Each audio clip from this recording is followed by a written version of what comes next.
कुछ पता चला? लता, तू फिर आ गई। तुझे मैंने कितनी बार कहा है, कोई खबर मिलेगी तो बता दूंगा।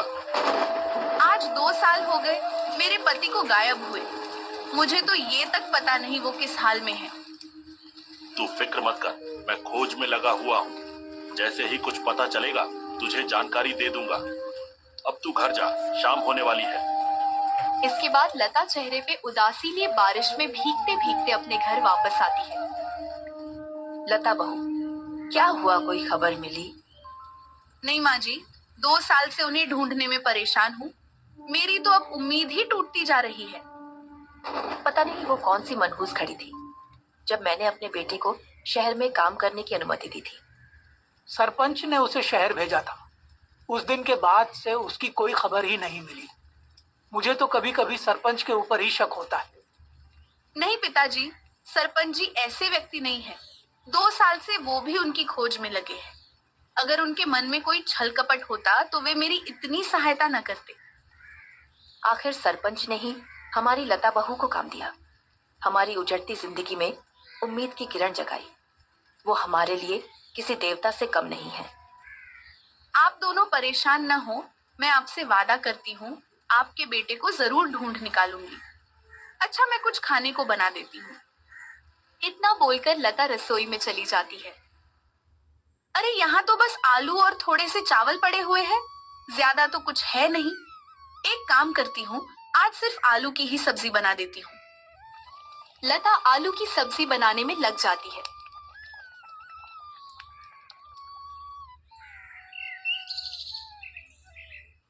रात होती है, सब एक साथ बैठकर खाना खाते हैं। तब लता की सास कहती, जब से कुंदन लापता हुआ है तब से बहू ने अपनी सारी जिम्मेदारी बखूबी निभाई है। हम तो टूट ही चुके थे, पर बहू ने हमें संभाला। इतना बोलकर दोनों खाना खाने लगते हैं।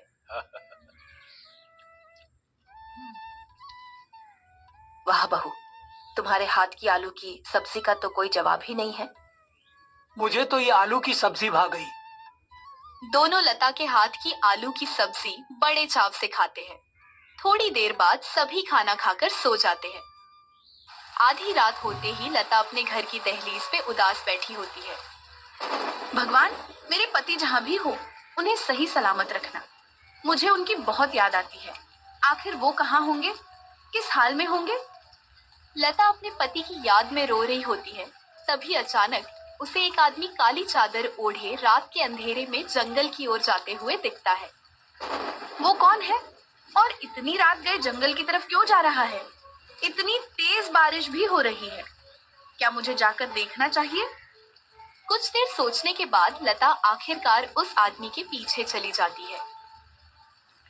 जंगल में जाते ही वो आदमी कहीं छुप जाता है। वो आदमी कहाँ गया? अभी तक तो यही था। लगता है उसे आभास हो गया कि कोई उसका पीछा कर रहा है।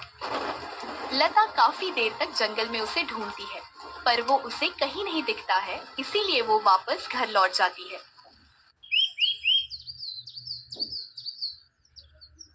अगली सुबह सूर्योदय होते ही लता अपनी सास के साथ खेत जाती है। बहू, क्या हुआ? बहुत खोई खोई सी लग रही हो। माँ जी को कल रात की बात बताना सही होगा। नहीं नहीं, बेकार में ये परेशान हो जाएंगी। क्या सोच रही हो बहू? कुछ कहो भी। कुछ नहीं माँ जी, बस काम के बारे में सोच रही थी। अच्छा, वैसे इस बार फसल कुछ खास नहीं हुई है। मुझे नहीं लगता इससे हम घर का खर्च चला पाएंगे। जब से बारिश शुरू हुई है, काम में रुकावटें और ज्यादा बढ़ गई है।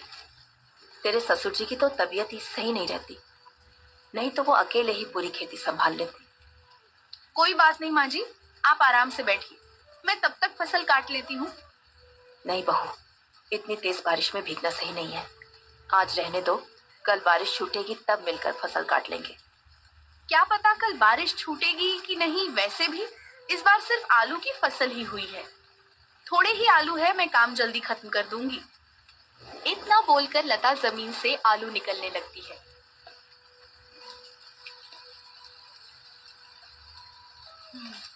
कुछ देर बाद वे लोग टोकरे में आलू भर के वहां से चले जाते हैं। दिन बीतते जा रहे थे, बारिश और ज्यादा तेज होने लगी थी। माँ जी, ये बारिश तो छूटने का नाम ही नहीं ले रही है। ऐसे में हम खेती कैसे करेंगे? घर की छत भी टपकने लगी है। बारिश की तेज गति अब ये कमजोर छत और दीवारें सहन नहीं कर पा रही है। कल मैं खेत गई थी, फसल भी बर्बाद हो चुकी है। हे प्रभु, आखिर तू चाहता क्या है? एक के बाद एक हमारे ऊपर मुसीबतें आती ही जा रही हैं। माँ जी, उदास मत होइए, कोई ना कोई दूसरा रास्ता निकल ही जाएगा। आपकी तबीयत ठीक नहीं रहती है, आप आराम कीजिए। इतना बोलकर लता बारिश में भीगते भीगते सरपंच के घर जाती है। सरपंच जी, मेरे पति की कोई खबर मिली? देखो लता, तुम हर रोज यहाँ अपने पति की खोज में आ जाती हो। मुझे तुम पर बहुत तरस आता है। मैं तुम्हें कोई झूठी उम्मीद नहीं देना चाहता। आपके कहने का मतलब क्या है सरपंच जी? मैं यही कहना चाहता हूँ कि अब तुम कोई आस ना लगाओ। जो शख्स 2 साल तक गायब है, तुम्हें अब भी लगता है कि वो वापस आएगा? मुझे मेरे भगवान के ऊपर पूरा भरोसा है, वो मेरी जिंदगी में वापस खुशियां जरूर लाएंगे। मैंने अपने कुछ आदमियों को शहर भेजा था, उन्हें वहां से भी कुछ नहीं पता चला। अब मैं कुछ नहीं कर सकता हूँ। सरपंच जी, आपके भरोसे मेरे पति गांव से गए थे, उनके लापता होने के पीछे आप जिम्मेदार हैं। ये सुनते ही सरपंच गुस्से में आग बबूला हो जाता है। एक तो मैंने तुम लोगों की मदद की, ऊपर से तुम मुझे ही सुनाई जा रही हो। भलाई का तो जमाना ही नहीं रहा। सरपंच जी, अब चाहे कितना भी समय लगे, मैं अपने पति का इंतजार करती रहूंगी। अब मैं खुद ही उन्हें ढूंढूंगी। इतना बोलकर लता रोती हुई अपने घर वापस आती है। कमरे में माँ बुखार से तपती बिस्तर पे पड़ी होती है। आ गई बहू, जरा एक ग्लास पानी तो लाना। आपको अचानक क्या हो गया माँ जी? सुबह तक तो आप ठीक थी। बस हल्का सा बुखार है। ये सुनते ही लता अपनी सास के माथे को छूती है। आपको तो बहुत तेज बुखार है माँ जी। ऐसे मौसम में तबीयत का बिगाड़ना साधारण बात है बहू, तुम फिक्र मत करो। मैं थोड़ा आराम करूंगी तो ठीक हो जाऊंगी। मैं कितनी बेबस महसूस कर रही हूँ। अपने पति के गैर मौजूदगी में उनके माता पिता का ध्यान तक नहीं रख पा रही। कितनी लाचार हूँ मैं। लता के ऊपर चारों तरफ से मुसीबतों का पहाड़ टूट पड़ा था। उसके पास तो इतने पैसे तक नहीं थे कि वो दवाइयां ला सके।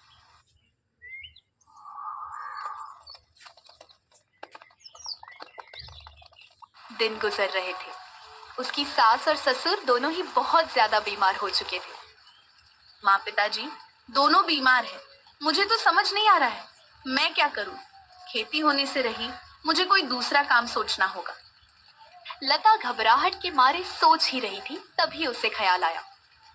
ऐसे हाथ पे हाथ धरे बैठने से कुछ नहीं होने वाला है। बारिश का मौसम है, इस मौसम में लोग गर्मा गर्म पकवान बड़े चाव से खाते हैं। इतना सोचकर लता रसोई में जाती है। रसोई में तो सिर्फ आलू ही है। एक काम करती हूँ, आलू की सब्जी बना देती हूँ, क्या पता लोग यही खा ले। लता रसोई में रखे सारे आलूओं की सब्जी बनाने लगती है। कुछ देर बाद लता एक ठेले में छतरी लगाए सारी पकी सब्जियां उसमें रखती है और बाजार बेचने चली जाती है। ले लो, गरम गरम आलू की सब्जी ले लो, अभी अभी बनी है, बहुत स्वादिष्ट है। एक पति पत्नी का जोड़ा उसके ठेले पे आता है। बहन, सिर्फ आलू की सब्जी कौन खरीदता है? इसके साथ कुछ और भी रखना चाहिए था ना। अभी फिलहाल मेरे पास बस आलू ही पड़े थे। मुझे अभी पैसों की बहुत जरूरत है, इसलिए जल्दी जल्दी में यही बना लाई। अच्छा बहन, हमारे लिए एक प्लेट लगा दो। सिर्फ एक? पर आप तो 2 लोग हैं। हम दोनों एक ही प्लेट में खाएंगे। वो सुना है तुमने कि एक प्लेट में खाने से प्यार बढ़ता है। लगता है आप दोनों की नई नई शादी हुई है। हाँ, पिछले हफ्ते ही हमारी शादी हुई है। बहुत खुशी हुई आप दोनों का एक दूसरे के प्रति प्रेम देखकर। ऊपर वाला आप दोनों की जोड़ी बनाए रखे। इतना बोलकर लता खुशी खुशी एक प्लेट में आलू की सब्जी निकालती है और दोनों को देती है। दोनों को साथ खाता देख लता भावुक होकर सोचती, कुंदन, आप कहाँ हैं? क्या आपको मेरी याद नहीं आती? एक वक्त था जब हम दोनों भी ऐसे ही रहा करते थे। वाह बहन, तुम्हारी आलू की सब्जी तो कमाल है। मैंने आज तक इतनी स्वादिष्ट आलू की सब्जी नहीं खाई। सच में इस सब्जी के साथ कुछ और खाने की जरूरत ही नहीं है। यही लाजवाब है। दोनों पति पत्नी लता के हाथों की आलू की सब्जी की इतनी तारीफ करते हैं कि और भी ग्राहक वहां खाने आ जाते हैं।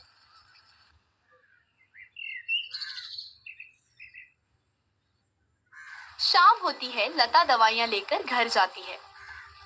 माँ जी, पिताजी, मैं दवाइयाँ ले आई हूँ। खाना खाकर जल्दी से दवा खा लीजिए। दवाइयों के लिए पैसे कहाँ से आए बहू? माँ जी, बस यूं समझ लीजिए कि मुझे रोजगार का एक नया रास्ता मिल गया है। क्या मतलब बेटी? मैंने आलू की सब्जी का ठेला लगाना शुरू किया है। आज पहला दिन था, थोड़ी बहुत कमाई हुई है। ऐसे ही रहा तो कुछ दिनों में काम अच्छा खासा जम जाएगा। माफ करना बहू, हमारी वजह से तुम्हें कितनी परेशानी झेलनी पड़ रही है। हम दोनों बूढ़ा बूढ़ी तुम्हारे सर पे बोझ बन चुके। ऐसा ना कहिए पिताजी, आप दोनों तो मेरे माता पिता हैं। मैंने अपनी पूरी जिंदगी कुंदन और आप दोनों के नाम कर दी है। इतना बोलकर लता दोनों के लिए खाना लाती है। कुछ देर बाद दोनों दवाइयां खाकर आराम करने लगते हैं। रात होती है, लता अपने पति की याद में दहलीज पे बैठी राह तकती है। कुंदन, और कितना इंतजार करवाओगे? मुझसे ऐसी क्या भूल हो गई थी जो तुम मुझे ऐसे सजा दे रहे हो? लता रोते हुए कुंदन को याद कर रही होती है। तभी अचानक कहीं से एक चिट्ठी उसके दहलीज पे आकर गिरती है। यह चिट्ठी किसने फेंकी? कोई है क्या यहाँ? वो इधर उधर देखती है, तभी उसे अंधेरे में दूर खड़ा उसी अनजान व्यक्ति का साया दिखता है। तुम कौन हो? अपनी शक्ल दिखाओ। लता जैसे ही उसके करीब जाने के लिए उठती है, वो वहां से भाग जाता है। फिर लता चिट्ठी खोलती है। उसमें लिखा होता है, हिम्मत मत हारना। इस चेहरे पे उदासी नहीं खुशी अच्छी लगती है। आखिर वो आदमी है कौन और उसने ऐसा क्यों लिखा? वो मुझसे कहना क्या चाहता है? पूरी रात लता यही सब सोच में गुजार देती है।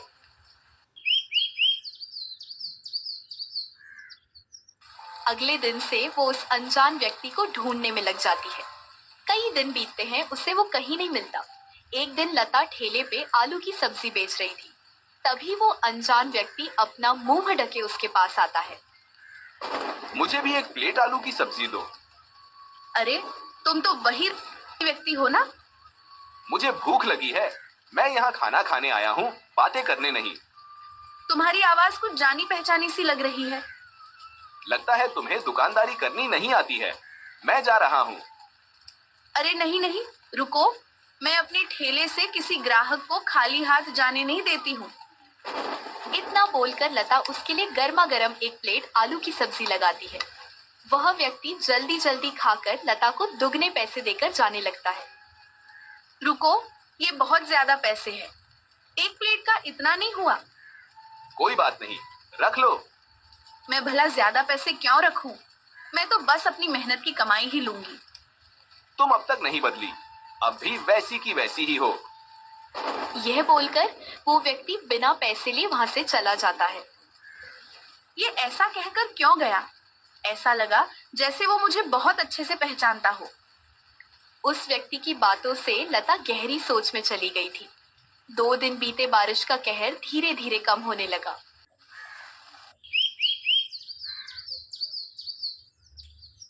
बहुत दिनों बाद लता कुंदन के बारे में पूछने फिर से सरपंच के घर जाती है। सरपंच जी, अब मेरे सब्र का बांध टूट रहा है। कुछ कीजिए, नहीं तो मैं ही शहर चली जाऊंगी। इसकी जरूरत नहीं है। मुझे पक्की खबर मिल गई है उसके बारे में। क्या पता चला है? जल्दी बताइए। लता, हिम्मत से काम लेना। मैं जो बताने जा रहा हूँ वो सुनने के बाद शायद तुम्हारे पैरों तले जमीन खिसक जाएगी। सरपंच जी, यूं पहेलियां ना बुझाइए। मेरा दिल बैठा जा रहा है। बताइए, कहाँ है कुंदन? वो ठीक तो है ना? सच तो यह है कि कुंदन हमें छोड़कर जा चुका है। आप मुझसे झूठ कह रहे हैं ना, ताकि मैं आपको उसे ढूंढने के लिए बार बार ना बोलूं। ऐसा घटिया मजाक मैं क्यों करूंगा लता? पिछले 2 साल से उसकी कोई खबर नहीं है। नहीं, ये नहीं हो सकता है। मेरे कुंदन मुझे अकेला छोड़कर नहीं जा सकते। अपने आप को संभालो लता, हिम्मत से काम लो। अब तुम्हारे सर पे कुंदन के माँ बाप की जिम्मेदारी है। सही कहा आपने। मैं ही कमजोर पड़ गई तो उन्हें कौन संभालेगा? अच्छा, अब घर जाओ, मुझे भी काम से कहीं बाहर जाना है। सरपंच जी, आपसे एक गुजारिश है। कैसी गुजारिश? कहो, हिचकिचाओ मत, आखिर तुम मेरी बेटी जैसी हो। कुंदन के दूर जाने की खबर मेरे सास ससुर तक नहीं पहुंचनी चाहिए। वे दोनों बेचारे अपने इकलौते बेटे के वापस आने की उम्मीद में जी रहे हैं। इतना बोलकर लता वहां से निकल जाती है। घर जाने के बजाय वो रास्ते में एक पेड़ के नीचे बैठकर जोर जोर से रोने लगती है। कुंदन, तुमने मुझे धोखा दिया। तुमने तो मेरे साथ जीने की कसम खाई थी ना, फिर मुझे अकेला छोड़कर क्यों चले गए? बेचारी लता पूरे दिन रो रो कर अपना बुरा हाल कर लेती है। सूरज ढलता है, वो अपने आंसू पूंछकर घर जाती है। क्या बात है बहू, चेहरा बहुत उतरा हुआ लग रहा है। कुछ नहीं, बस काम की परेशानी है। मुझे तो कोई और बात लग रही है। बता दो, ऐसे मन में दुख रखने से तुम अंदर ही अंदर घुटती रहोगी। नहीं माँ जी, मैं बिल्कुल ठीक हूँ। ये बोलते ही लता फौरन अपने कमरे में भाग जाती है।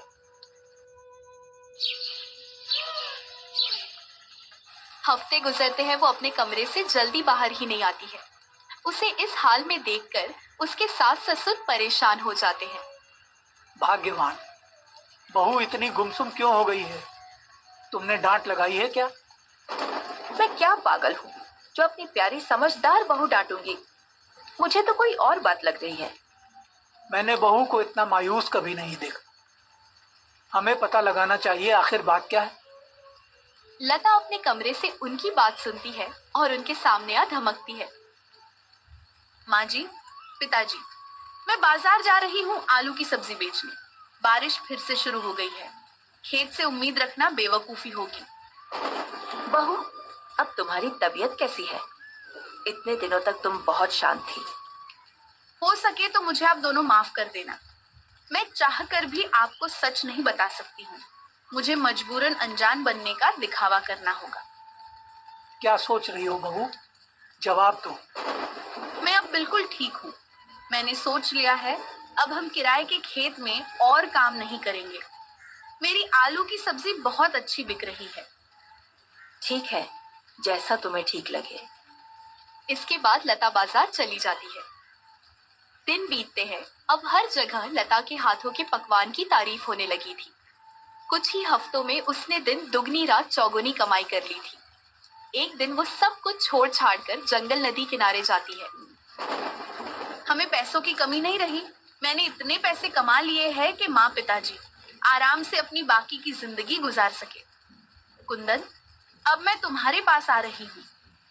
लता जैसे ही ये सोच रही थी कि तभी वहां वही व्यक्ति आ जाता है।